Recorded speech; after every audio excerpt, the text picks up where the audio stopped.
¿no? De que haya paridad entre ambas, tal vez candidaturas, ¿no? Que haya paridad entre hombres y mujeres, ¿no? Perfecto. No es una discriminación. De acuerdo, hay trato diferenciado porque solo para mujeres se exige estos porcentajes, ¿no es cierto? Sin embargo, ese trato diferenciado no es un trato diferenciado que tenga como resultado excluir, disminuir el goce y disfrute de los derechos fundamentales. Todo lo contrario, lo que dice su compañero, está más bien siendo orientado a generar acceso, a generar igualación en las condiciones de disfrute de derechos políticos. Entonces, eso es lo que hay que ir tomando en cuenta cuando tenemos la cláusula 14, ¿no? La cláusula 14, que es la cláusula de la igualdad, a la que siempre debemos orientar, identificar además una labor que todo aplicador del derecho debe hacer, es decir, un garante primario. eh, Hacíamos referencia el otro día que nuestro sistema nos otorga, nos ha incorporado con el modelo del Estado de Derecho constitucional a otros garantes, ¿no? Llamados los garantes primarios.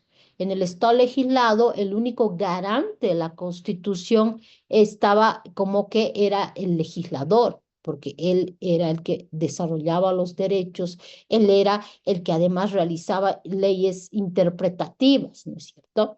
Con el Estado constitucional de derecho, pues esto no es así. Se amplían los garantes primarios y se incorpora al juez. El juez es un garante primario porque tiene un relacionamiento directo con la Constitución. Entonces, en ese contexto, todo garante primario, es decir, legislador, juez, administración pública, están obligados a aplicar, a utilizar, ¿no? Estas cláusulas interpretativas al momento de aplicar una norma, por ejemplo. Al momento de resolver una temática, debe estar orientado con estas cláusulas interpretativas. Cuando no lo hace, ¿no? Sin duda alguna se va a activar los mecanismos de defensa para controlar esa omisión. ¿No? Y es ahí donde nace, surge la justicia constitucional como un escenario enteramente, o mejor dicho, como el último escenario donde tiene el justiciable la posibilidad de la reparación de sus derechos. Al realizar ese control de constitucionalidad de estos actos, de estas omisiones, de los garantes primarios, pues el Tribunal Constitucional con mayor razón, la justicia constitucional, mejor dicho, con mayor razón está obligada a utilizar estas cláusulas interpretativas, ¿no? Cláusulas interpretativas que te orientan en sentido de que la aplicación de las normas no pueden estar regidas o aplicadas en un sentido incompatible con la Constitución.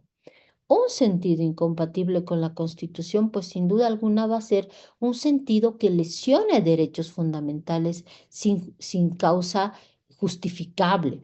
Un sentido contrario a la Constitución va a ser aquella aplicación de la norma donde se limite un derecho o se lesione un derecho sin justificación razonable. ¿No? Y obviamente estas cláusulas, por eso estas cláusulas nos orientan, nos dicen cómo deben interpretarse, nos dicen que en la dinámica, por ejemplo, de la aplicación del derecho, debo siempre observar, por ejemplo, la cláusula de la igualdad. ¿M? Entonces, esto es muy importante. Otra cláusula interpretativa que es la 196, es el artículo 196 de la Constitución, donde nos señala los diferentes métodos a los que debe acoger el Tribunal Constitucional, aunque obviamente eh, no son los únicos, ¿no es cierto? Por eso es que siempre se ha dicho que el artículo 126, 196 no es la única cláusula a la que se debe el Tribunal Constitucional. Fíjense ustedes cuando el artículo 196.2 dice, en su función interpretativa, el Tribunal Constitucional Plurinacional aplicará, dice, con criterio de interpretación, con preferencia, como criterio, perdón, como criterio de interpretación, con preferencia, la voluntad del constituyente, de acuerdo con sus documentos, actas y resoluciones, así como el tenor literal del texto. Está estableciendo una serie de mecanismos o de métodos de interpretación para lograr lo que es la interpretación conforme. Ahora bien, en el marco de estas otras cláusulas, aparte del 196, está el famoso artículo 256, que es el específico en materia de derechos humanos, que habla y te introduce a las normas del bloque de constitucionalidad, ¿no es cierto? Junto con el 410. Cuando uno pregunta, por ejemplo, ¿qué normas forman parte del bloque de constitucionalidad? ¿Cuál sería la respuesta?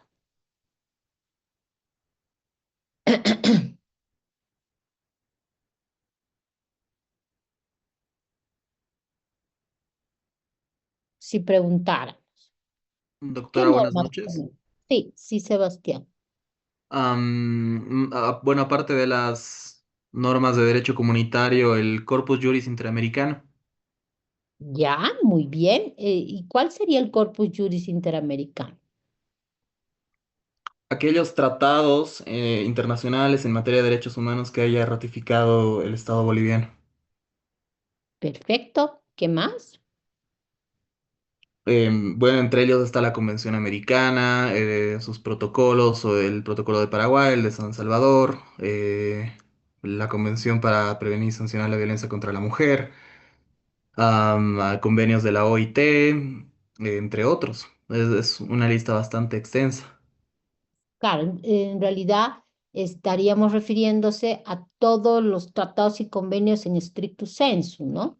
Donde el Estado boliviano pues ratifica, se adhiere en stricto sensu, serían lo que se suele denominar los instrumentos de carácter convencionalizado. Pero además, ¿qué otras normas o solo son esas las que forman parte del bloque de constitucionalidad? Jacqueline Arce también levantaba la mano. Sí, doctora, buenas noches.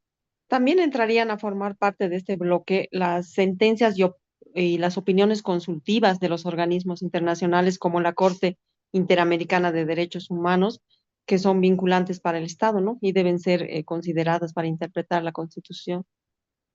Perfecto. Fíjense, esta cláusula, la 410 y el 256, es muy importante tenerlo en cuenta. Y lamentablemente son cláusulas que a diario nos olvidamos de ellas, fundamentalmente los garantes primarios, ¿no? ¿Por qué? Porque se resuelve el sistema jurídico olvidándonos que estamos sujetas a nosotros dentro, mejor dicho, de un sistema integrado complejo, un sistema que ha ampliado sus fuentes jurídicas tanto a nivel intrasistémico como a nivel extrasistémico. A nivel intrasistémico, desde el modelo del Estado plurinacional, por ejemplo, se han ampliado las fuentes jurídicas donde la ley ya no es la única fuente válida, jurídica, de validez única que impera en el Estado de Derecho, ¿no es cierto? Sino que en el marco del Estado plurinacional las normas y procedimientos propios de naciones y pueblos indígenas, originarios y campesinas son fuente directa del sistema jurídico, tienen igual rango. Entonces, es una particularidad muy importante ver cómo se amplía nuestro sistema jurídico y al ampliarse, obviamente, se va a complejizar. Desde el modelo del Estado de Derecho Constitucional, ¿qué estamos viendo? Estamos viendo precisamente que a partir de 1999 se incorpora otra fuente jurídica en el sistema jurídico boliviano. ¿Cuál? La jurisprudencia constitucional.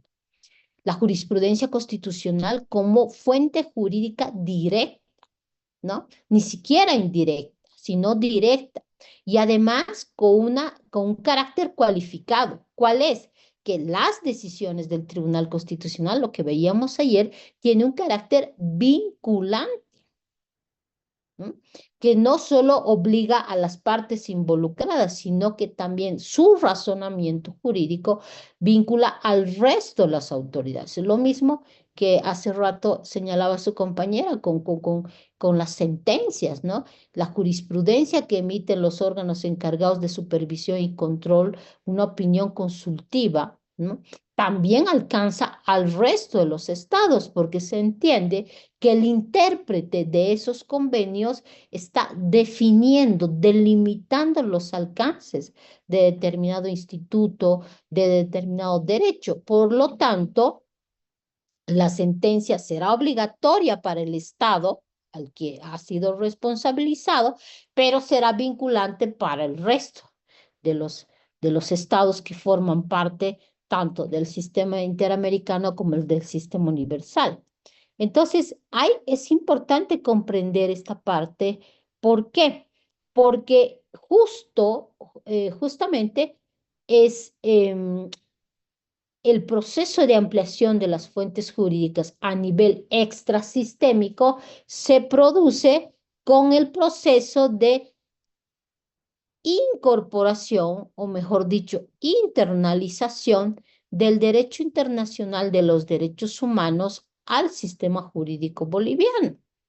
Y esa internalización es una internalización automática, ¿no?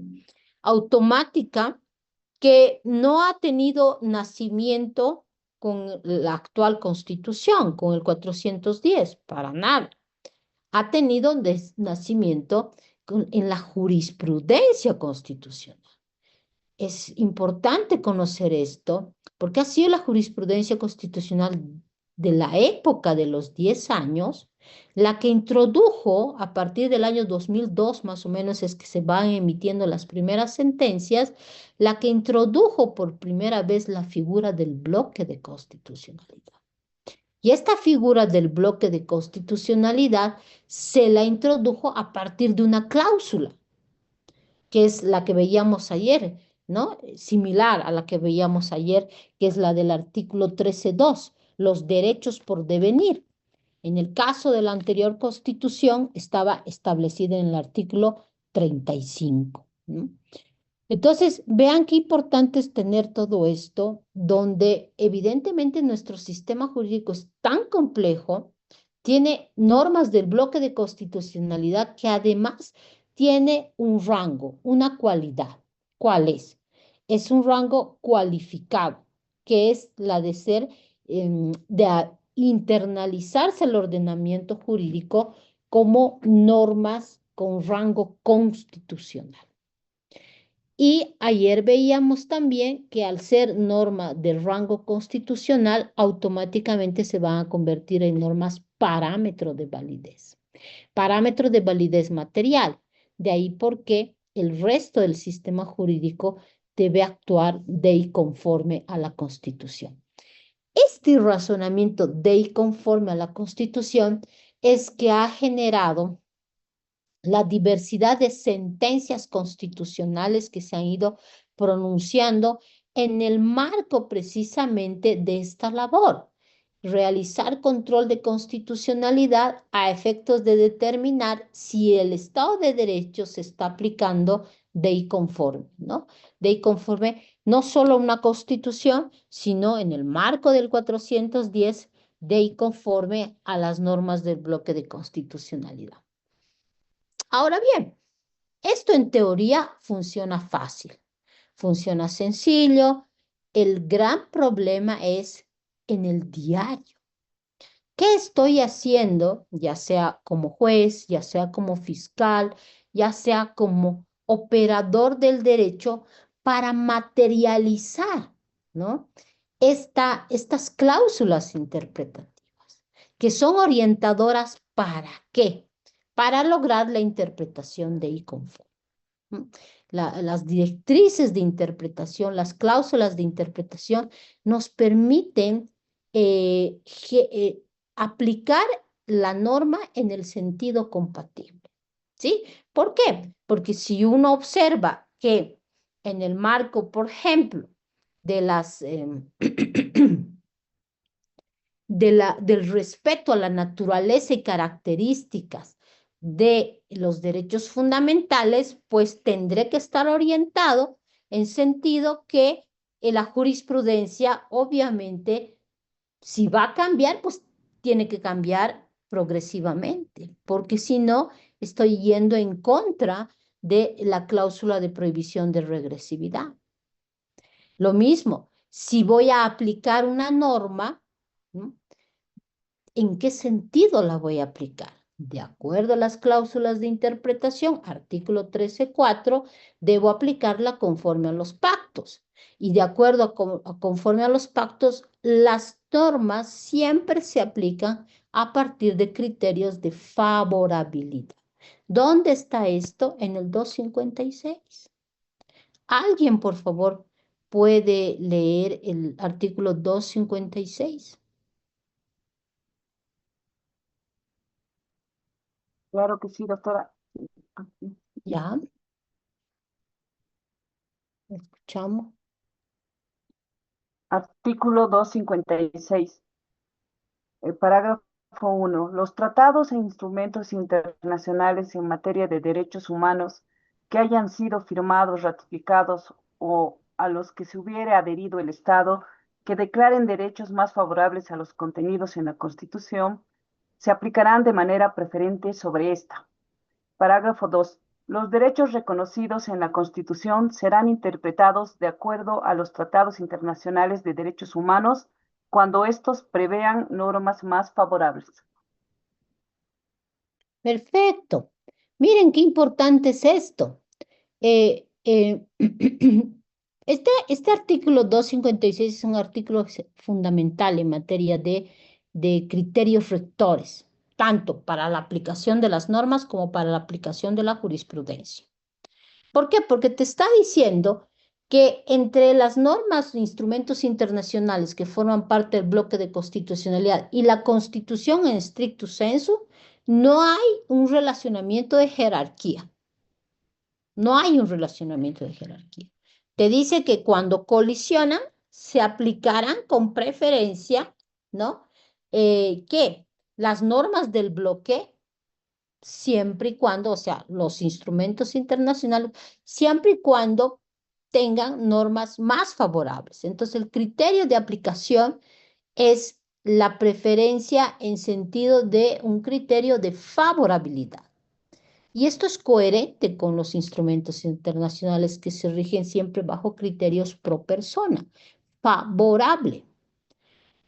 De ahí por qué el 256 te establece dos elementos esenciales en cuanto a aplicación de las normas del bloque. El criterio de qué? De favorabilidad y el criterio de especialidad. Son dos criterios rectores que están previstos en el 256, en lo que acaba de leer su compañera. De ahí por qué el famoso pro persona. Espérenme un segundito. Voy a encontrar la lámina. Aquí está. El pro persona, les decía, la interpretación favorable está expresada en todos los pactos y convenios. Toditos sin excepción te hablan sobre esto. No es un criterio académico ni la opinión personal de una persona, o sea, personal de alguien, sino que los estados han pactado que, por ejemplo, en el caso de la Convención Americana de Derechos Humanos, si ustedes se fijan, el artículo 29 establece estos criterios de favorabilidad. ¿Qué te dice el 29 de la Convención? Dice normas de interpretación. Te dice esto bien importante. Ninguna disposición de la presente convención puede ser interpretada en el sentido de A. Permitir a alguno de los estados parte, grupo o persona, suprimir el goce y ejercicio de los derechos y libertades reconocidos en la Convención o limitarlos en mayor medida que la prevista en ella. ¿Ven? Una cláusula bien fuerte, donde subyace la favorabilidad. No puedo ir disminuir, limitar en menor claro, en mayor medida que la prevista en la convención. ¿Por qué? Porque obviamente la favorabilidad siempre va a estar de por medio. El otro criterio rector, el B. Ningún Estado, grupo o persona va a suprimir, o mejor dicho, va a limitar el goce y ejercicio de cualquier derecho o libertad que pueda estar reconocido de acuerdo con las leyes de cualquiera de los estados partes o de acuerdo con otra convención en la que sea parte uno de dichos estados. Vean, lo mismo, va y dice, a ver, primero, si una norma está yendo en sentido contrario o en sentido menor que la convención, pues no la pueden aplicar, no se puede ir en contrarruta a lo que como convención ya hay un contenido. A contrario sensu, si es al revés, ningún artículo de esta convención puede servir para limitar el avance que pueda darse en otras convenciones o en el mismo derecho interno, ¿no? El B es importantísimo. Limitar el goce y ejercicio de cualquier derecho o libertad que pueda estar reconocido de acuerdo con las leyes de cualquiera de los estados partes o de acuerdo con otra convención en que sea parte uno de dichos estados. Esta cláusula B le ha permitido a la Corte Interamericana de Derechos Humanos crear un criterio de interpretación muy específico de derechos humanos. ¿Cuál? El principio evolutivo. El principio, la interpretación, mejor dicho, evolutiva. ¿Por qué? Porque los derechos siempre van creciendo, siempre van a ir ampliando de contenido. Solo es justificable su disminución o límite cuando imperan otros bienes jurídicos en juego, ¿cierto? Como otros derechos, pero solo por eso se justifica la limitación. Entonces, el criterio evolutivo es un criterio de interpretación muy específica en materia de derechos humanos que ya está automáticamente incorporado como efecto del bloque. Como efecto del bloque, hay que recordar de que no solo son más derechos, hay bastantes consecuencias jurídicas que trae consigo el bloque. No solo más derechos, sino que además introduce criterios de interpretación, que es un efecto fundamental. ¿Qué otro efecto jurídico introduce? Introduce el ejercicio de control de convencionalidad. Los estados están obligados a ser los garantes primarios de sus convenciones, pactadas, adheridas. Entonces, vean qué importante es esto, que está dentro de las cláusulas de interpretación. Dentro de estas cláusulas que ya son específicas, que están introducidas en los instrumentos, está, por ejemplo, el inciso C del artículo 29 de la Convención Americana de Derechos Humanos, que te dice, ningún Estado podrá excluir otros derechos y garantías que son inherentes al ser humano o que se derivan de la forma democrática representativa de gobierno. Es la cláusula abierta, que está igual plasmada en la actual Constitución. Y la de excluir o limitar el efecto que pueda producir la Declaración Americana de Derechos y Deberes del Hombre y otros actos internacionales de la misma naturaleza. Vean, es muy importante tener estos criterios orientadores. Son las reglas, si ustedes lo consideran en ese sentido. Por lo tanto, son esas camisas de fuerza que uno podría decir. no es pizarra libre la interpretación, más aún si estamos hablando de la interpretación de derechos fundamentales. Entonces, la jurisprudencia, las sentencias constitucionales, pues tienen que plasmar eso, tienen que plasmar. Por eso es que nace la figura del estándar jurisprudencial más alto, que es la sentencia que ustedes le están leyendo. Tiene sentido el hablarte de que la vinculatoriedad de las sentencias constitucionales en Bolivia, ¿no?, del precedente constitucional, ya no se rige por criterios de temporalidad únicamente, sino se rige por criterios de favorabilidad. Esto, ¿cuál es el sustento jurídico para este razonamiento? Esto que estamos viendo. El 256, el 29 de la Convención Americana de Derechos Humanos y todos estos criterios que se han introducido de manera automática en nuestro sistema jurídico. Tiene sentido, ¿no es cierto? Entonces, ese es el criterio rector. De ahí por qué ya no es suficiente la validez formal, sino también la validez material.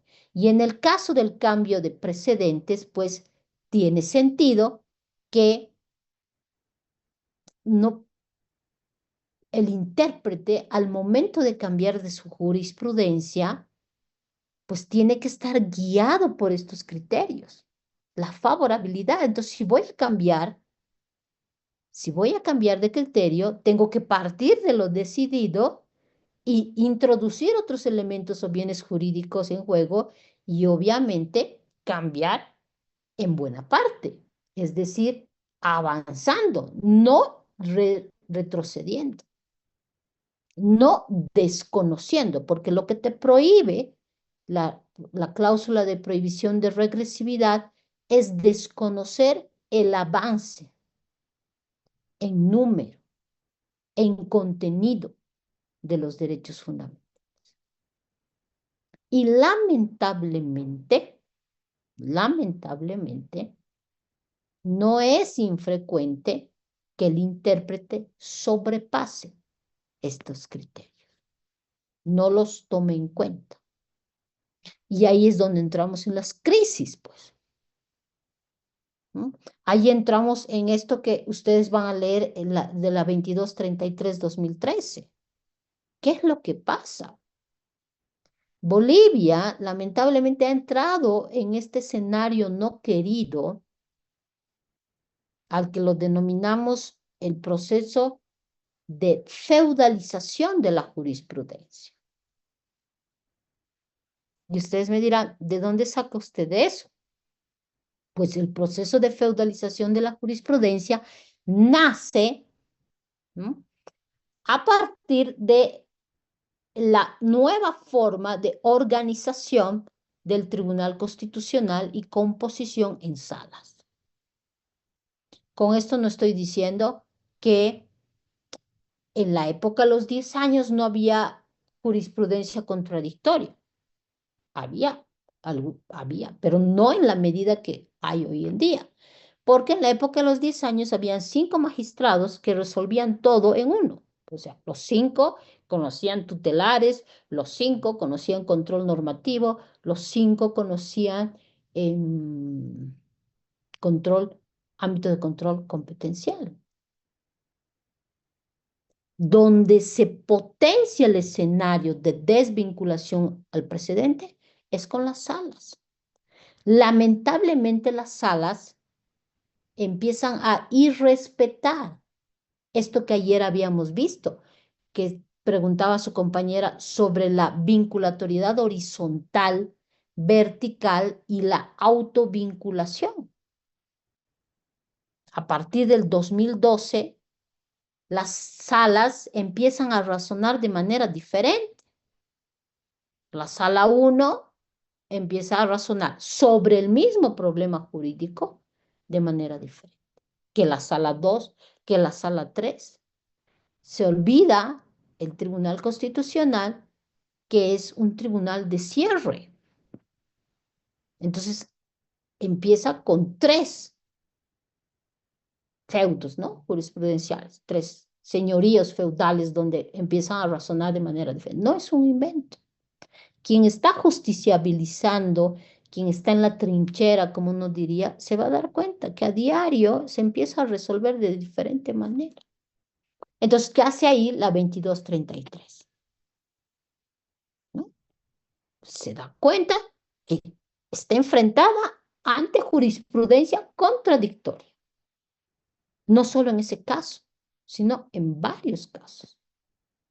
Lamentablemente, es lo que está pasando se ha fortalecido. Hoy en día son 4 salas, ¿no? Y el tribunal ahí se da cuenta con la 2233 y dice, bueno, no puedo evitar de que haya esta jurisprudencia contradictoria. Pese a que tienes un código procesal constitucional, una ley del tribunal, la 027, que te dice, este tribunal tiene que unificar su jurisprudencia. Es atribución suya la unificación de la jurisprudencia a través de 2 opciones, la avocación y la doctrina constitucional. En todos estos años, desde el 2012 hasta el 2025, ¿cuántos años son? 13 años, ¿no es cierto? 13 años donde apenas se han realizado 2 unificaciones de jurisprudencia. En 13 años donde hay un sinfín de jurisprudencia contradictoria. Entonces, ¿qué hace la 2233? Dice, bueno, como no puedo lograr esta unificación, entonces justiciable nos habla a nosotros.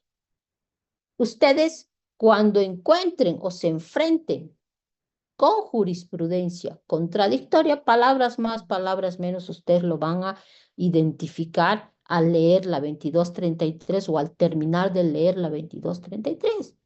Entonces, ¿qué te dice? Usted se sujetará o se vinculará al estándar jurisprudencial más alto. ¿Y cuál es el estándar jurisprudencial más alto? De acuerdo a la 2233, aquel precedente que establece sus reglas, aquel precedente que desarrolle en mejor forma el derecho fundamental en cuestión. ¿Cuál es el fundamento? Está respetando un criterio que rige para derechos fundamentales, la favorabilidad, el que desarrolle mejor forma. A contrario del censo, el que restrinja lo menos posible.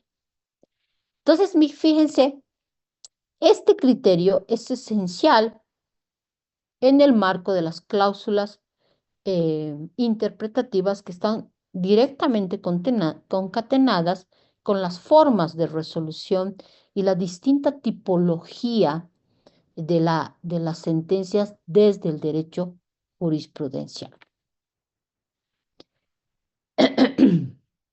Con esto habríamos terminado esta parte vinculada a lo que es una parte inicial del derecho jurisprudencial en cuanto a la tipología o al inicio, a las características esenciales de el reconocer y caracterizar lo que es una sentencia constitucional, ¿no? Qué partes de ella son vinculantes, qué parte de ella es obligatoria, etc.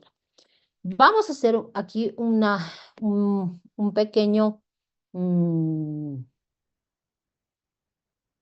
stop en esta temática porque obviamente se complementa con lo que ustedes están leyendo, con la 2233. Van a palpar qué razones les pone la sentencia para hablar de la doctrina del estándar jurisprudencial más alto y además qué precedentes nos establece para todos nosotros, ¿no? ¿Por qué? Porque es vinculante como toda sentencia, como más aún si es una sentencia que es relevante en sentido de que está creando jurisprudencia, está creando un precedente constitucional y por lo tanto viene a ser su ratio decidendi, su precedente constitucional vinculante. Entonces, hasta ahí lo vamos a dejar y ahora vamos a ver la tipología de las sentencias, no desde la luz del derecho jurisprudencial, sino más bien desde el control de constitucionalidad, ¿no? Desde el control de constitucionalidad en sus diferentes ámbitos de control. Y aquí hablamos de otra tipología.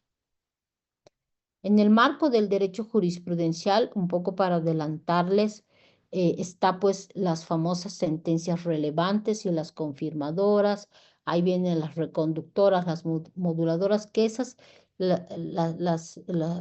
quisiera que las abordemos después, una vez que ustedes terminen de leer la 2233. Entonces, para eso vamos ahora a abrir esta otra temática relacionada a la tipología de las sentencias en el marco del control de constitucionalidad. Estoy compartiendo mi pantalla. A ver.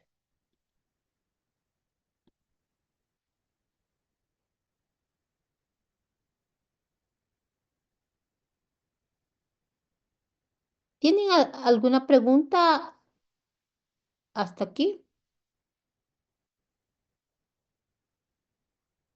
Con relación al tema, no, doctora, buenas noches, Micaela Salinas, mil disculpas por no levantar la mano.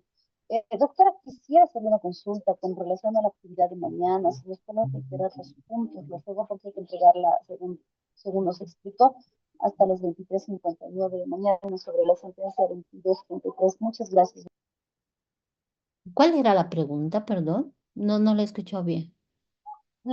Si nos podría reiterar las directrices concretas de la entrega, nos indicó que revisemos a qué parte de la sentencia corresponde, que lo marquemos y si eventualmente tenemos que hacer una transcripción o simplemente imprimir la sentencia y tallarla. Y si nos podría reiterar esas directrices, por favor, doctora, por favor. Ah, ya. Ah, ya. Bueno,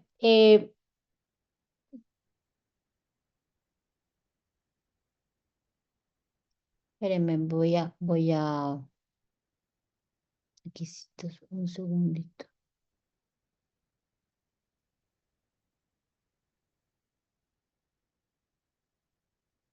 Ya.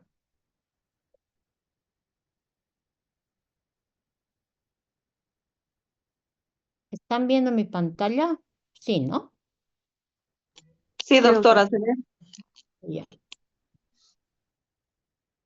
Bueno, relacionado a lo que decía su compañera, bueno, la dinámica es que ustedes la van a subir, la sentencia que ustedes identifiquen, ¿no?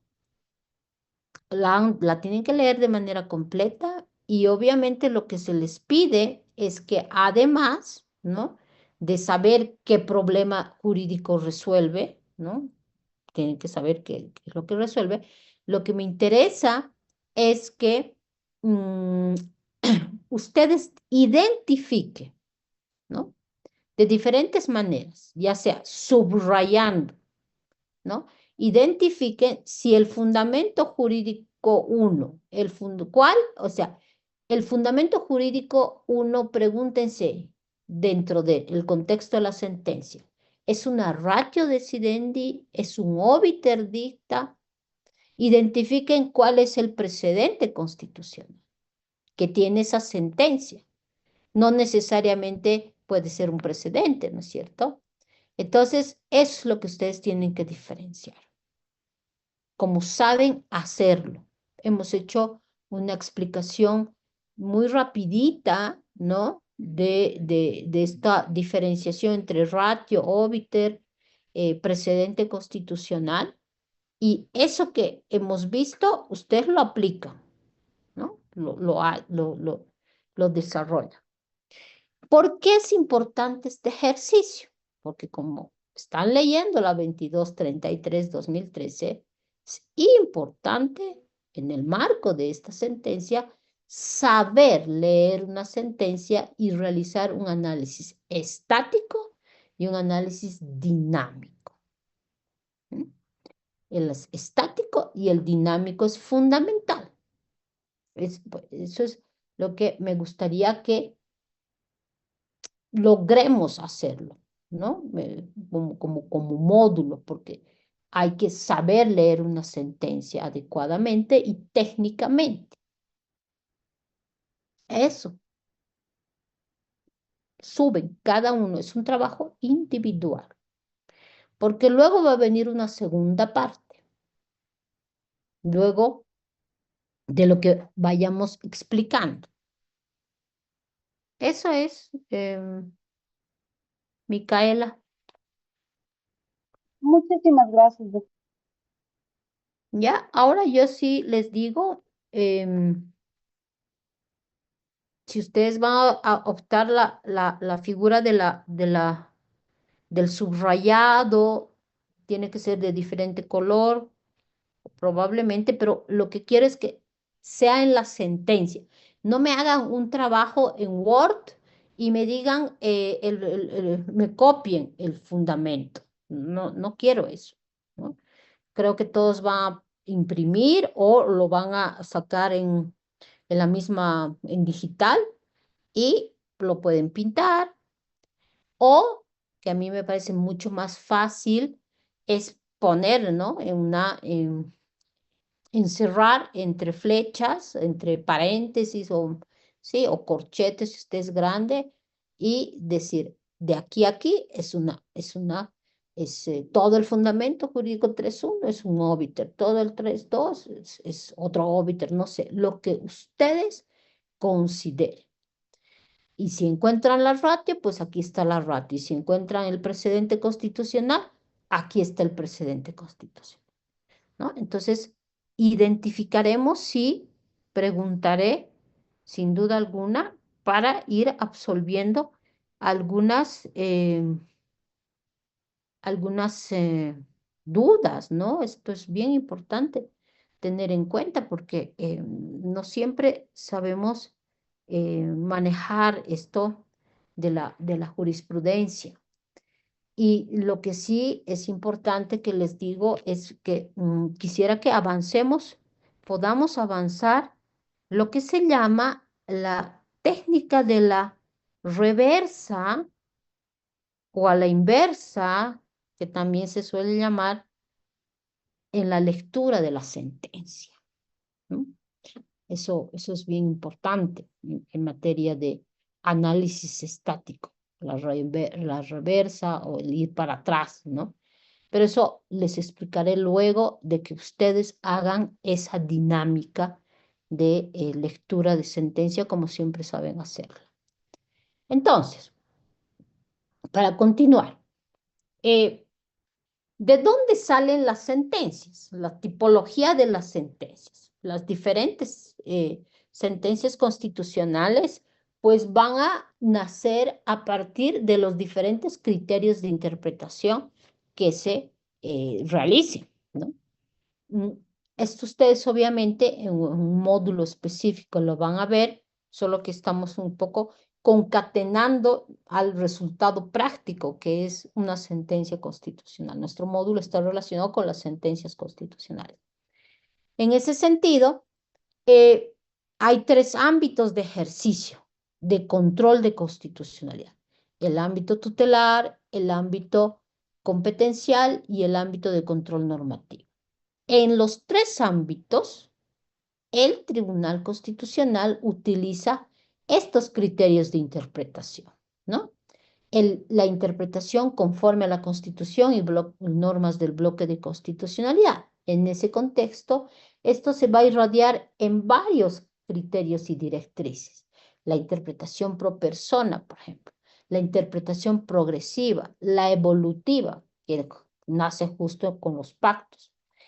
Y obviamente la interpretación plural, que es muy propia ya de las particularidades del sistema jurídico boliviano, ¿no? A partir del Estado plurinacional, ¿no? Esto no hay en todos los contextos, ¿no? En todos los ordenamientos jurídicos como un criterio. Es más, el Tribunal Constitucional ha creado jurisprudencialmente esto que se llama la interpretación intercultural e intracultural, que eso la vamos a ver en sentencias específicas que vamos a ir abordando. Y fundamentalmente, hoy en día, a partir del proceso de convencionalización de los derechos humanos, es que dentro de la clasificación de las sentencias podemos identificar a aquellas sentencias relevantes que utilizan o aplican una interpretación a partir de enfoques, ¿no? A partir de lo que han debido escuchar, ya sea en otro módulo o en otros escenarios, la interpretación a partir del enfoque, ¿no? El enfoque en derechos humanos, que esto es muy propio de la misma jurisprudencia del sistema interamericano. Empezar a razonar a partir del sujeto claramente individualizado. Esos sujetos de derechos, no en abstracto. ¿Por qué? Porque hoy en día hemos pasado del periodo de universalización de los derechos humanos y estamos en el periodo de especificación de los derechos humanos, es decir, pactos y convenios de carácter especializado, específicos que se han ido razonando a partir de lo que implica la igualdad material, ¿no? Desde las particulares situaciones de asimetría, de desigualdad, desde lo que se reclama en el contexto de colectivos de histórica discriminación, ¿no? Desde la mirada de pueblos indígenas nace, por ejemplo, las conquistas que son expresadas en el Convenio 169, en la Declaración de Naciones Unidas para la Protección de los Derechos de los Pueblos Indígenas, donde se reconocen derechos emergentes, nuevos derechos, de acuerdo o respetuosos o que guardan correspondencia, mejor dicho, con esa realidad, lo colectivo, por ejemplo, pueblos indígenas, que por su realidad, inclusive preexistente al Estado, reclaman, ¿no? El derecho a existir libremente a partir de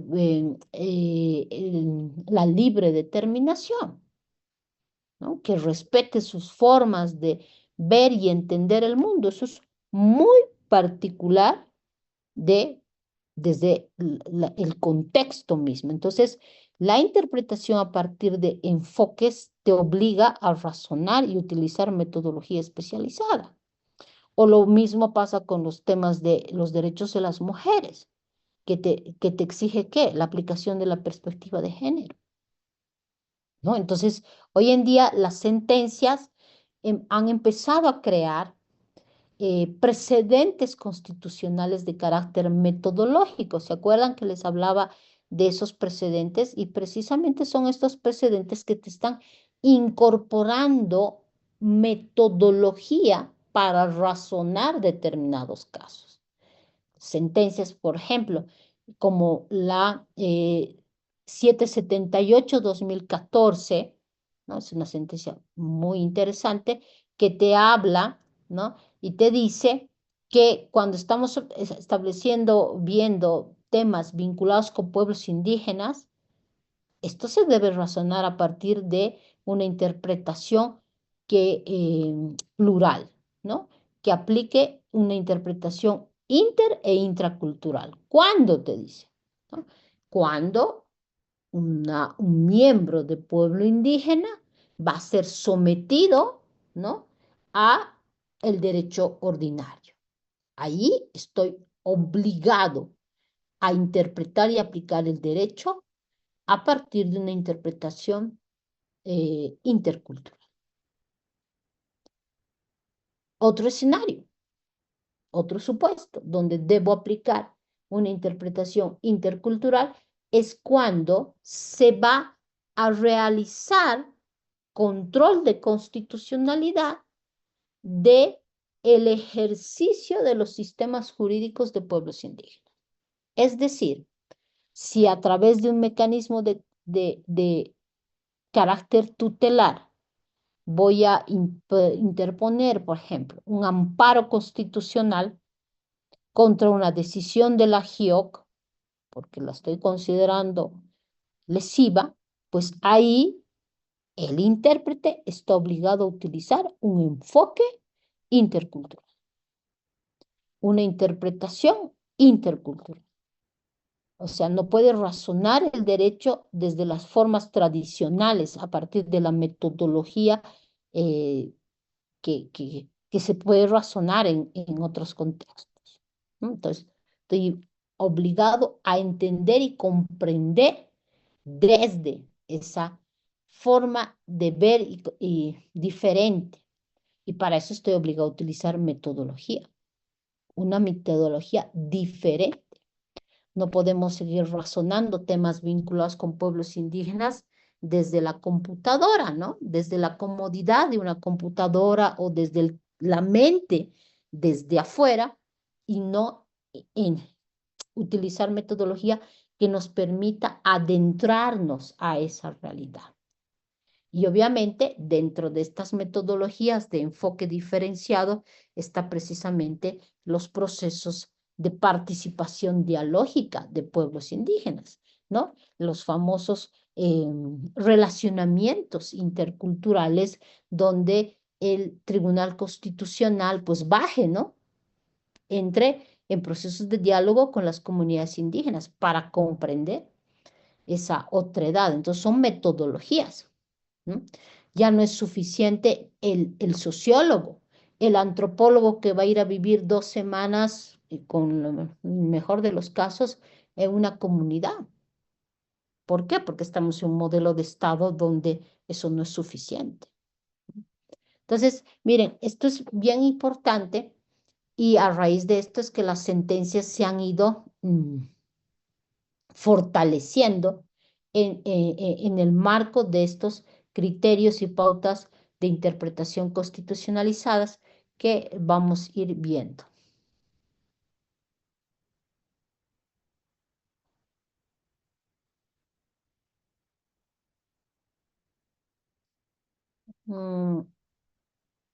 Aquí.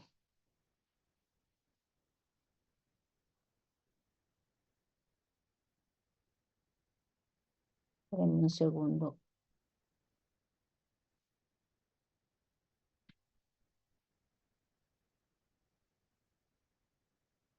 Aquí.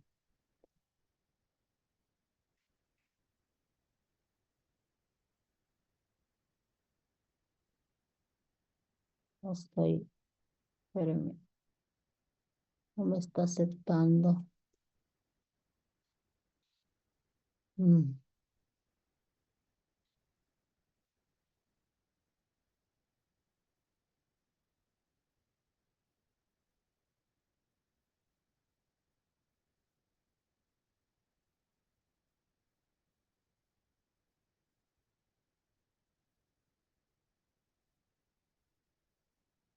Hemos visto, espérenme.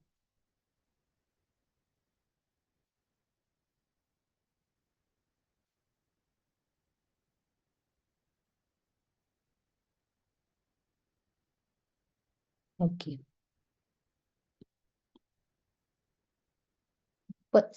¿Pueden ver mi pantalla, perdón? ¿O se No, perdido? no sale, doctor. Ah, no. Ahora, Ahora sí. aquí está. Están leyendo ámbitos de control, ¿no es cierto? Sí, Ya, así es. Sí. perfecto. En el marco de estos 3 ámbitos de control es que existe una tipología, ¿no? Hay diferentes tipologías. Desde los ámbitos del control de constitucionalidad, que se refiere al control normativo, al control tutelar o al control competencial, hay una tipología de sentencias, ¿no? Y obviamente nuestro tribunal, o mejor dicho, la ley, en todo caso, el Código Procesal Constitucional te habla de eh, tres tipos de resoluciones, que serían las sentencias constitucionales, las declaraciones constitucionales y los autos constitucionales. Ahora bien, las sentencias constitucionales desde el Código Procesal Constitucional están orientadas o se las resuelve abarca, mejor dicho, a los 3 ámbitos de control, ¿no? En el ámbito tutelar se resuelve mediante sentencias. El ámbito competencial, igual, mediante sentencias constitucionales, y el ámbito tutelar de la misma manera. Donde hay una diferenciación es en el control previo, ¿no? En el control previo, evidentemente, la forma de resolución es declaraciones constitucionales, ¿no? Eso es lo que el Código Procesal Constitucional más o menos diferencia de esa manera. Esa es una tipología diferente que te está dando el Código Procesal Constitucional. Y luego hay autos constitucionales, que esa también es otra tipología, pues va a hablar, por ejemplo, se utiliza el auto constitucional en comisión de admisión, en la resolución de los temas vinculados a la admisibilidad de recursos constitucionales, pero no solo eso, sino también a otros tipos de resoluciones emergentes ya del proceso constitucional, como por ejemplo una enmienda y una aclaración se resuelve a través de un auto, un recurso de queja se resuelve a través de un auto. Esta diferente tipología no la vamos a estudiar con detenimiento porque además está en el código, ¿no? En el Código Procesal Constitucional es suficiente vincularlos al código y ahí vamos a tener a revisar esta tipología. A mí lo que me interesa es un poco comprender la tipología desde el ejercicio del control de constitución. Y para eso hay que tener en cuenta algunos principios que rigen a la justicia constitucional y sobre todo unos principios que rigen a una sentencia constitucional. Y uno de los principios importantes es el principio de congruencia, ¿no? Todo fallo constitucional, y no solo un fallo constitucional, sino cualquier fallo de la jurisdicción, debe tener 2 justificaciones, ¿no es cierto? Una justificación interna, desde el derecho, desde la argumentación, siempre te va a exigir la argumentación que en la exposición de razones, ¿no? Existe esta justificación interna y justificación externa. Esto que se llama la congruencia que debe tener una sentencia. En la lógica de este principio de congruencia que debe guardar, por eso es que les digo a ustedes, lean toda la sentencia enterita para ver si hay congruencia. Ahí van a identificar si el principio de congruencia que se mide en 2, ¿no? Se dimensiona en 2, mejor dicho, interna y externa. En la lógica de la congruencia interna es que debe haber, toda sentencia debe tener logicidad, es decir, ser lógica.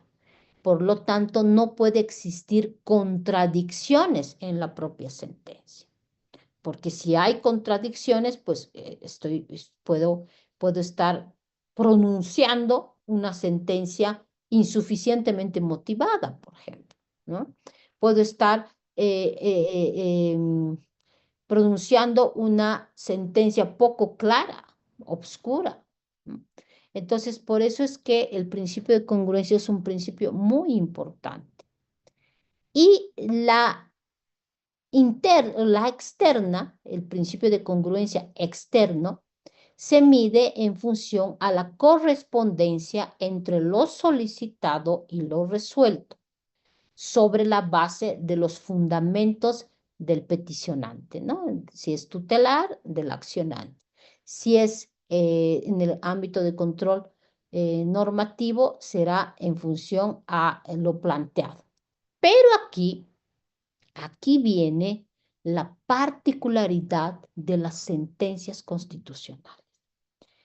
Esta parte de la congruencia en su dimensión externa varía, tiene una variación con relación a fallos, por ejemplo, que se emiten en materia civil. Ustedes saben que en materia civil siempre hay el famoso principio rector del principio dispositivo. Hay las reglas vinculadas al citra petita, ultra petita, extra petita, ¿no es cierto? Esas reglas que te imponen. En la justicia constitucional, esa dinámica prohibitiva de camisas de fuerza se las tiene bien flexibles en la justicia constitucional. ¿Sí? No está regida, exigida entre lo que es el fallo citra petita, extra petita o ultra petita. Y ustedes dirán, ¿por qué? ¿Por qué? Porque generalmente a veces a las sentencias constitucionales se las acusa, ¿no? De haber sido un fallo ultra petita o extra petita. Con esto no quiero decir de que el tribunal pueda emitir o esté legitimado para emitir fallos sin límites, ¿no? Tiene sus límites. Y obviamente ha sido la jurisprudencia la que ha ido moldeando estos fallos que desde la lógica del derecho de la jurisdicción ordinaria se entendería como fallo ultra petita o extra petita. Les pongo ejemplos. En el caso del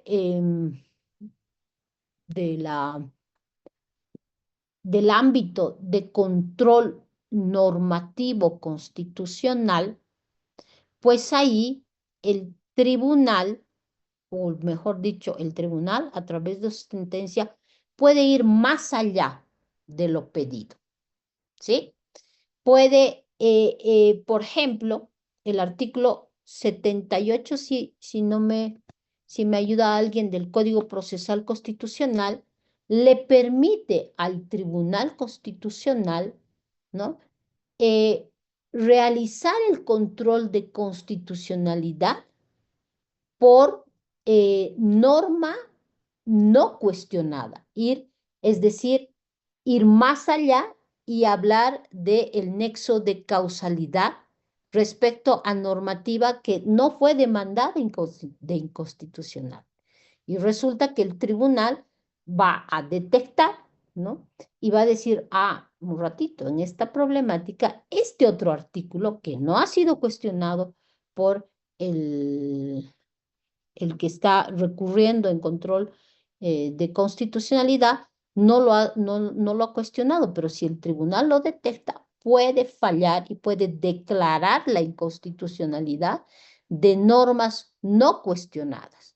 Es más, inclusive puede declarar la inconstitucionalidad de la norma cuestionada por otras normas constitucionales que no han sido denunciadas por el accionante. Esto fue creado jurisprudencialmente antes de que el código actual lo establezca. Lo mismo, les digo, en la época de los 10 años, ¿no? A partir de lo que se llamaba las cláusulas de conexidad. Les voy a pedir si alguien me ayuda con la lectura del artículo 78 de la Constitución, que hoy en día, o que es del Código Procesal Constitucional, que hoy en día ya está expresamente establecido, ¿no? Cualquiera de ustedes. Doctora, buenas noches. Sí, buenas noches. El 70. artículo 78, efectos de la sentencia. El párrafo 1. La sentencia podrá declarar la constitucionalidad o inconstitucionalidad de la ley, estatuto autonómico, carta orgánica, decreto, ordenanza y cualquier género de resolución no judicial. Párrafo 2. La sentencia que declare 1. La constitucionalidad de una norma contenida en una ley, estatuto autonómico, carta orgánica, decreto, ordenanza y cualquier género de resolución no judicial, hace improcedente una nueva demanda de inconstitucionalidad contra la misma norma, siempre y cuando se trate del mismo objeto o causa y se argumente los mismos preceptos constitucionales impugnados. Numeral 2. La inconstitucionalidad de una norma tendrá valor de cosa juzgada y sus fundamentos jurídicos serán de carácter vinculante y general. Numeral 3. La inconstitucionalidad total de una norma legal impugnada tendrá efecto abrogatorio sobre ella. Numeral 4. La inconstitucionalidad parcial de una norma legal impugnada tendrá efecto derogatorio de los artículos o parte de estos sobre los que hubiera recaído la declaratoria de inconstitucionalidad y seguirán vigentes los restantes. Y numeral 5. La inconstitucionalidad de otros preceptos que sean conexos o concordantes con la norma legal impugnada, que deberán ser referidos de forma expresa, en cuyo caso tendrán los mismos efectos que en lo principal. Vean, ¿se dan cuenta?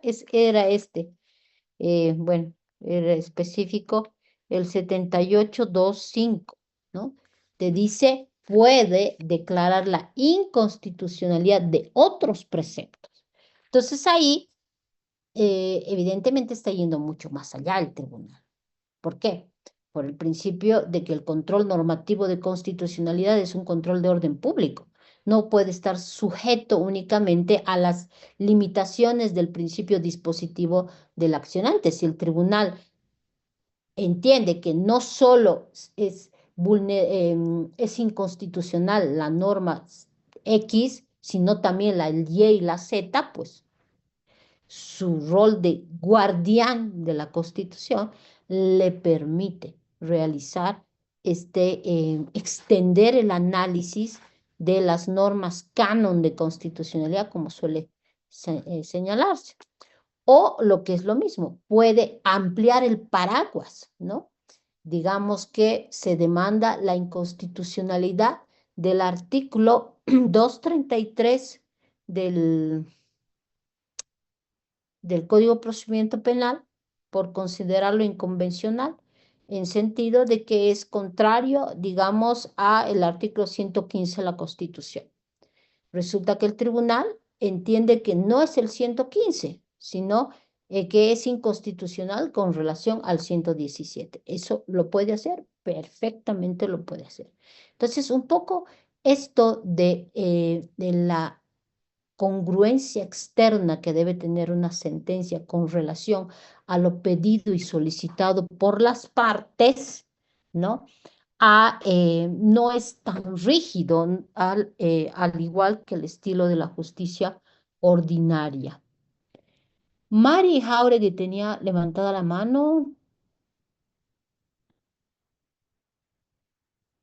Yo leí, doctora. Ya, gracias, Mari. Cristian Jiménez.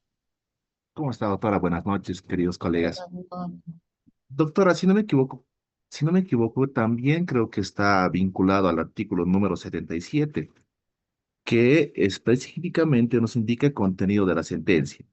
El Tribunal Constitucional Plurinacional fundará la sentencia de inconstitucionalidad en la vulneración de cualquier precepto constitucional haya o no sido invocado en la acción interpuesta. Esa era, doctora, mi aporte. No, exactamente, Cristian, cierto, va por ese lado. O sea, miren, es muy importante este aporte que dice su compañero. ¿Por qué?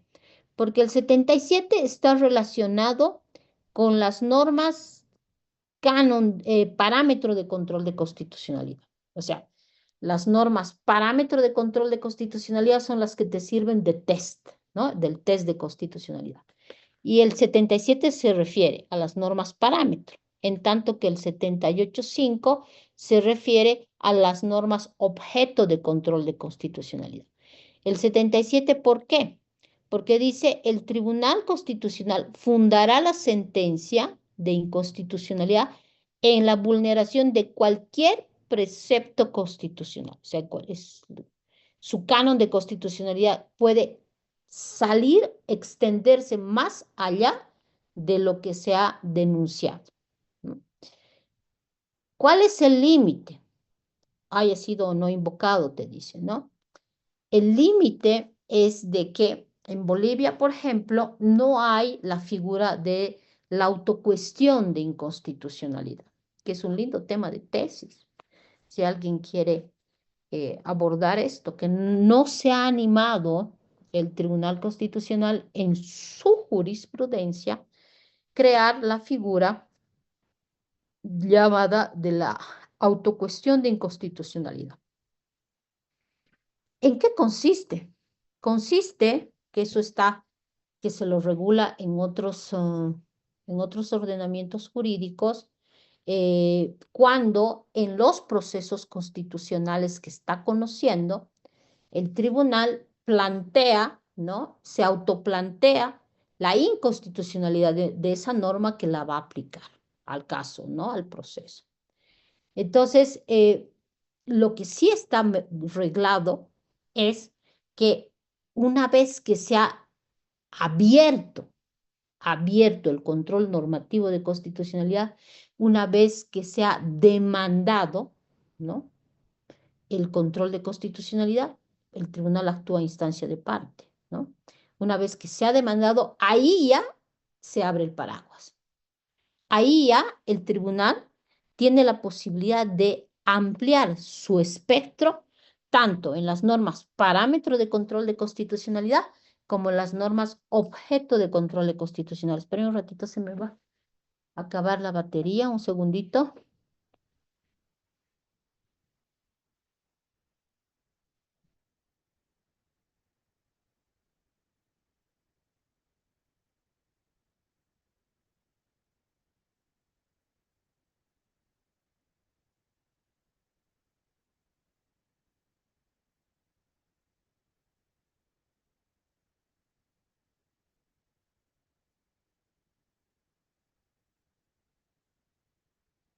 Ya.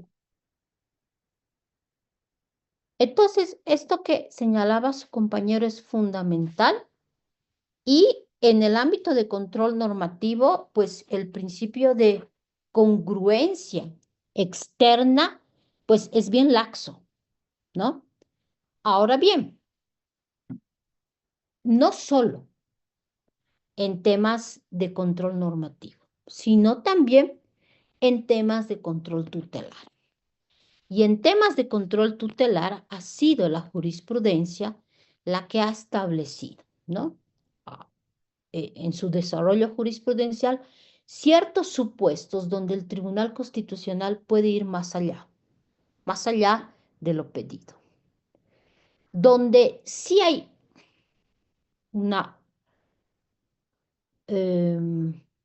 donde esto de la relación o correspondencia externa entre lo pedido, lo solicitado y lo fallado, donde se laxa mucho en esto, es en la acción de libertad. En la acción de libertad, el informalismo acentuado que caracteriza la acción de libertad le ha permitido al Tribunal Constitucional a precisamente inclusive resolver una temática, un problema jurídico, inclusive por hechos conexos, por afectación a derechos conexos. Les explico ahorita. De acuerdo al ámbito de protección de la acción de libertad, ¿no es cierto? Uno va a plantear un problema jurídico, que es lo que se llama en el ámbito tutelar la causa de pedir. La causa de pedir está compuesta de 3 elementos esenciales: hechos, derecho y petitorio. Esa es la causa de pedir, que para el tribunal o la justicia constitucional se vuelve un problema jurídico. En la justicia constitucional, sobre todo en el ámbito tutelar,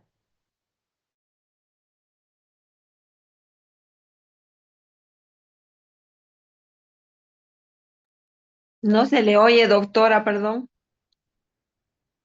¿no se me oye? ¿Todos están sin escucharme bien?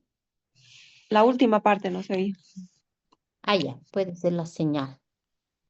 Les decía que la justicia constitucional inicialmente se resuelve en función de la causa de pedir. Y la causa de pedir está vinculada con 3 elementos: hechos, derecho y petitorio. Ahora bien, los hechos, para que puedan ser conocidos en la justicia constitucional y tengan buen resultado, no son cualquier hecho, tienen que ser hechos relevantes. ¿Y cuándo un hecho es relevante? Cuando se convierte en acto lesivo. ¿Y cuándo se convierte en acto lesivo? Ese hecho, ¿cuándo se convierte en acto lesivo? Cuando vulnera un derecho. Eso es lo importante en la justicia constitucional. No si la ley, si el juez aplicó bien o mal la ley, porque no es un control de legalidad en estricto sensu, ¿no? Sino si al aplicar bien o mal, vulneró un derecho. Ahí está la relevancia constitucional. Por eso es que cuando uno interpone un amparo, ¿no?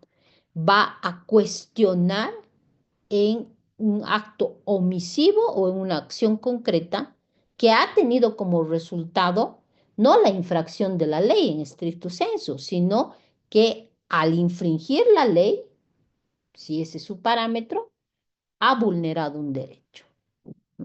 Un derecho que está reconocido ya sea en la Constitución o en las leyes. Entonces, ese es el acto lesivo que es importante. Entonces, la justicia constitucional siempre se reduce a ese problema jurídico. Se va a preguntar si ese acto lesivo que está siendo denunciado por Juan ha vulnerado el derecho de Juan y va a moverse en el petitorio, que es lo que quiere, ¿no? Y no sale de ahí, por lo menos en el amparo no sale de ahí, se queda ahí. Entonces, la justificación externa o el principio de congruencia te dice, debe haber correspondencia entre lo solicitado y lo resuelto. Entonces, lo solicitado está en función a la causa de pedir. Ahora, ¿qué pasa en la acción de libertad? El informalismo le ha permitido al Tribunal Constitucional inclusive conocer el caso y conceder no solo por los hechos que se ha denunciado, sino también por hechos conexos con el hecho denunciado. Hacia eso se extiende el informalismo. Otro supuesto es que también se puede conceder por derechos conexos, ¿no? Que no fueron denunciados, pero el iura nobis curia, el derecho lo conoce el juez, le permite a la justicia constitucional conceder la tutela por derechos no demandados. ¿Sí? ¿Se entiende esto? Los hechos conexos, los derechos.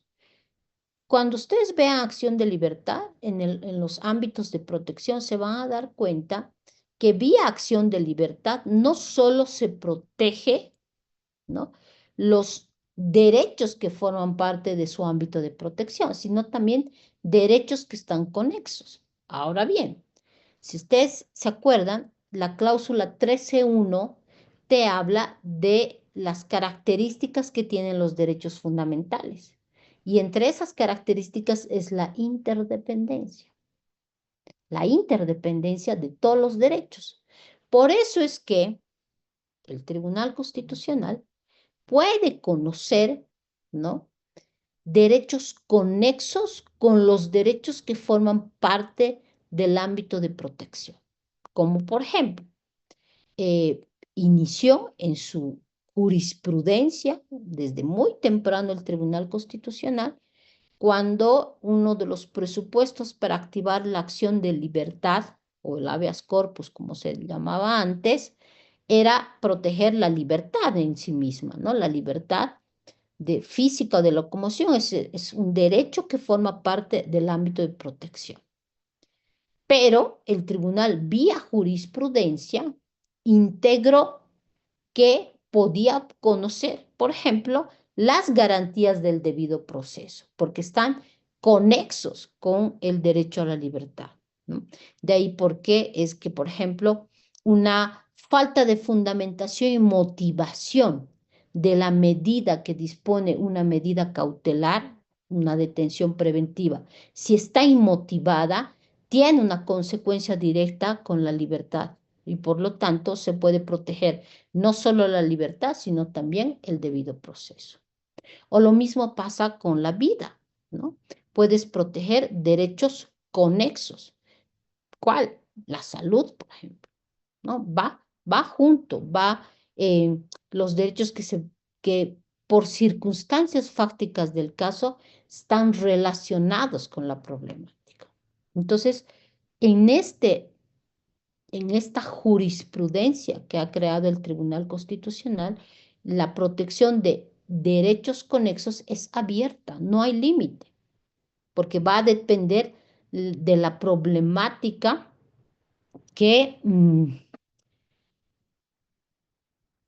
que se desarrolle. Les pongo un ejemplo. Para esto de los hechos conexos, y les voy a poner sentencias para que ustedes no se olviden o las tengan anotadas, las voy a ir escribiendo en la pantalla. Por ejemplo, sentencias que te han hablado de la posibilidad de que vía acción de libertad puedes proteger hechos conexos y derechos conexos. En el caso de los derechos conexos, o sea, ir más allá de lo solicitado y lo resuelto, ¿no? Es, por ejemplo, la sentencia 2007/2013. Es una sentencia preciosa. Esto de los hechos, la protección de derechos conexos, pues se lo creó ya desde la época de los 10 años, pero esta sentencia 2007/2013, voy a escribir en la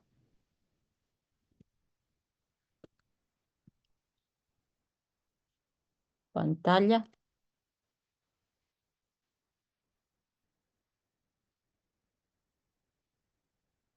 Es una sentencia muy interesante porque fíjense que el Tribunal Constitucional protegió no solo el concepto de vida, porque el caso es bien particular. El tribunal mucho antes había creado la línea jurisprudencial de la prohibición de retención en hospitales de personas, ¿no? De personas que ingresaban a un hospital y obviamente el hospital o la clínica no les daba el alta, ¿no? Porque obviamente no estaba pagando todos los gastos de atención y esto, de acuerdo a la jurisprudencia, durante años, de manera uniforme, el tribunal entendió que esto era una retención indebida, ¿no? Y prácticamente esta retención indebida tenía como consecuencia la lesión de la libertad de la persona. Entonces, esta jurisprudencia fue uniforme.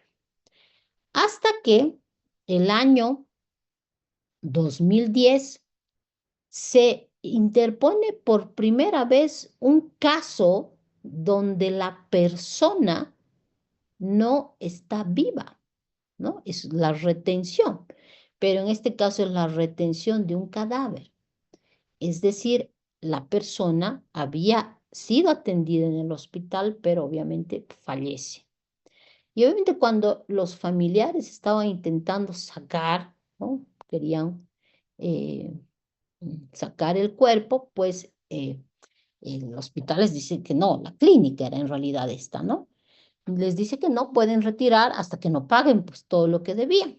¿Y qué hace? El año 2010 se emite una sentencia por el Tribunal de Transición en plena vigencia de la actual Constitución que determina que se deniega la tutela, ¿no? Y bajo un razonamiento bien simple. Se dice que el titular de los derechos es una persona viva.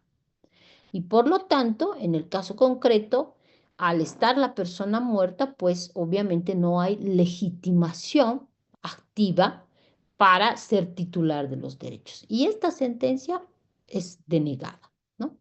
¿Hay razones de la decisión? Hay razones. El asunto es siempre, no se olviden preguntarse si esas son buenas razones de acuerdo al sistema jurídico imperante. Muchos años después, se emite la famosa sentencia 2007-2013. En realidad no son muchos años, son 3 años después, con un problema similar. Un problema similar que es la retención de otro cuerpo de persona fallecida. Y aquí el Tribunal Constitucional aplica lo que es la interpretación intercultural de los derechos. ¿No? ¿Por qué? Y aquí es donde va a aplicar su jurisprudencia de los derechos conexos. ¿No?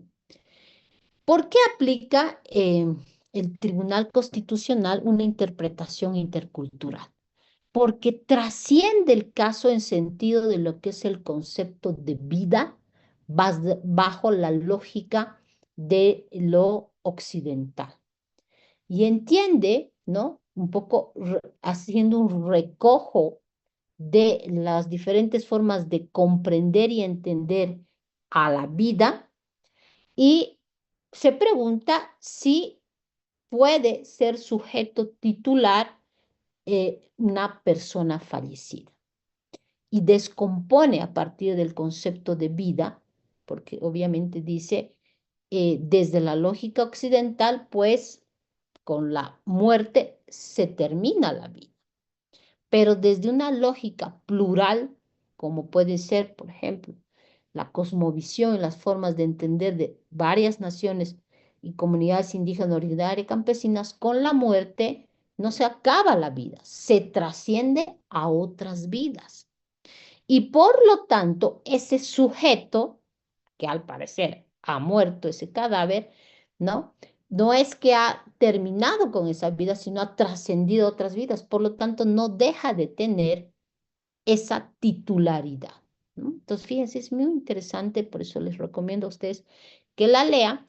Y es en esta sentencia donde se aplica el precedente de los derechos conexos. ¿Por qué? Porque protege a estos familiares, no solo protege a la persona, o sea, al cuerpo de la persona, donde ahí dice que tampoco pierde su dignidad, ¿no? Sino que fundamentalmente también protege los derechos de los familiares que además alegaban y decían que obviamente querían recoger el cadáver de la persona para darle una cristiana sepultura y obviamente aquí el tribunal, bajo la lógica también de lo plural, no solo te habla de el dar sepultura, ¿no? Sino también de la ritualidad para la comprensión de la trascendencia a otras vidas, ¿no?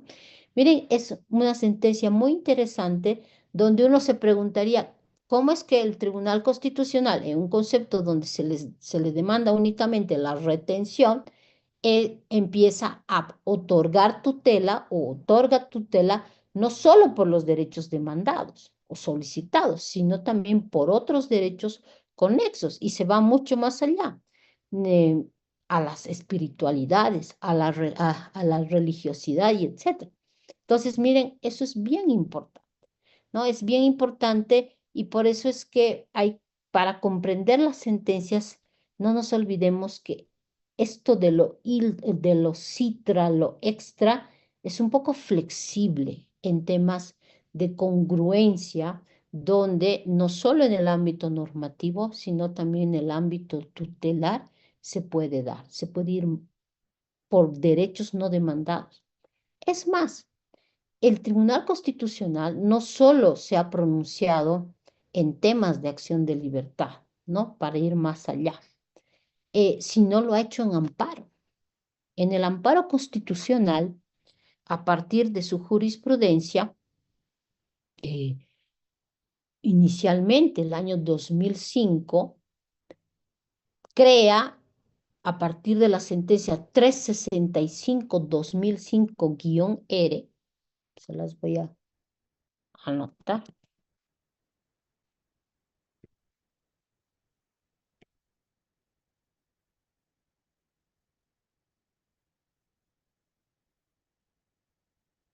Crea, esto es en amparo, ¿no? Establece que el tribunal no solo puede conceder lo pedido por las partes, sino excepcionalmente puede ir más allá cuando, desde la lógica del contexto, ¿no?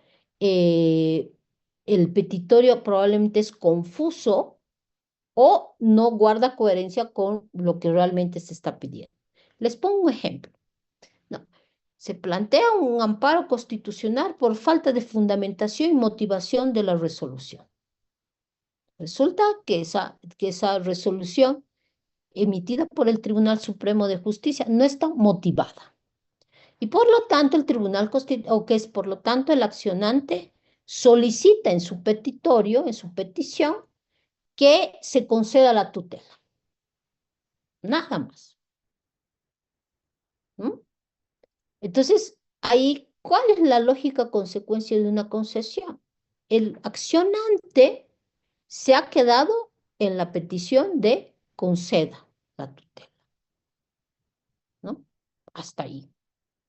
Pero la lógica de una concesión es, pues, si se determina que el auto supremo o el auto de vista está inmotivado o tiene motivación que es, sí, motivación arbitraria, ¿cuál es la lógica consecuencia? Disponer la nulidad. El accionante no lo dijo, cierto, no lo dijo, pero es la lógica consecuencia de la concesión de una problemática donde se está denunciando falta de fundamentación y motivación. Desde la lógica de la jurisdicción ordinaria, desde la lógica del derecho procesal civil, etcétera, sería ir más allá, sería un fallo ultra petit, ¿no? En cambio, en la justicia constitucional siempre va a imperar fundamentalmente los derechos fundamentales que están en juego. Y si se está denunciando falta de fundamentación y motivación y en el contexto se advierte que es una resolución inmotivada, pues la lógica consecuencia será determinar la nulidad de la resolución y que obviamente la autoridad demandada vuelva a emitir una resolución. A partir de esta sentencia, el tribunal en amparo constitucional, que usted sabe que el amparo es bien formalista, lamentablemente la jurisprudencia ha sido muy rígida con este mecanismo, determinó y dijo que excepcionalmente el tribunal podría, en su momento, dependiendo del caso, encauzar el petitorio o de alguna manera, como este ejemplo que les decía, ser consecuente con la problemática y obviamente disponer lo que en derecho corresponde. Ese es un ejemplo. Otro ejemplo es en amparo constitucional, cuando el Tribunal Constitucional ha dicho que también, excepcionalmente, es él el que decide también, las circunstancias van a ser siempre las que permiten la jurisprudencia crear un pro actione, y en esta sentencia el tribunal dijo que excepcionalmente, dependiendo de la particularidad del caso, el tribunal puede conceder tutela por derechos no demandados. ¿Sí? Esto es un avance muy importante en la línea jurisprudencial que se ha tenido a lo largo de estos casi 25 años de jurisprudencia constitucional. ¿Por qué? Porque siempre la jurisdicción constitucional se ha movido en función de la causa de pedir, ¿no? Hechos, derecho y petitorio. No sale de ahí. Es decir, que si se está denunciando que se ha lesionado el debido proceso, pues eso va a analizar el tribunal, ese derecho. No va a ir más allá. En cambio, con esta sentencia, con la 30/2013, que se las pongo, una sentencia también interesante.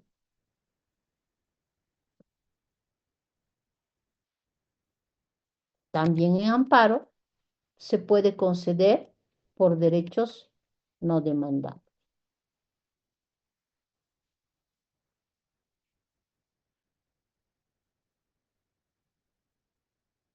Sí, pero esto es excepcional, ¿no? O sea, con esto no quiero decir de que ustedes ahora presenten amparos sin armar adecuadamente la causa de pedir, porque ahí, sobre todo, si se trata de amparos, tienen que ser precisos, ¿no? En esta temática, porque no se olviden que puede llegar el caso a una sala que no acoge el estándar más alto y por ahí no se vincula. Entonces es mejor siempre aplicar, ¿no? La jurisprudencia en el marco de las exigencias que también te dicen, ¿no? Entonces son ejemplos, obviamente, que se les está dando para explicar cómo en el marco de los principios de una sentencia constitucional, el principio de congruencia conforme lo solemos entender, obviamente en la justicia constitucional es mucho más laxo. ¿Se entiende? ¿Está claro?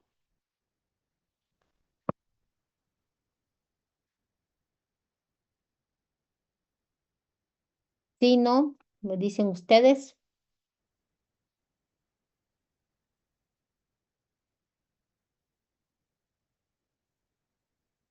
Bueno, presumiré que sí. Quedamos aquí. Les agradezco. No sé si tienen alguna pregunta, pero ya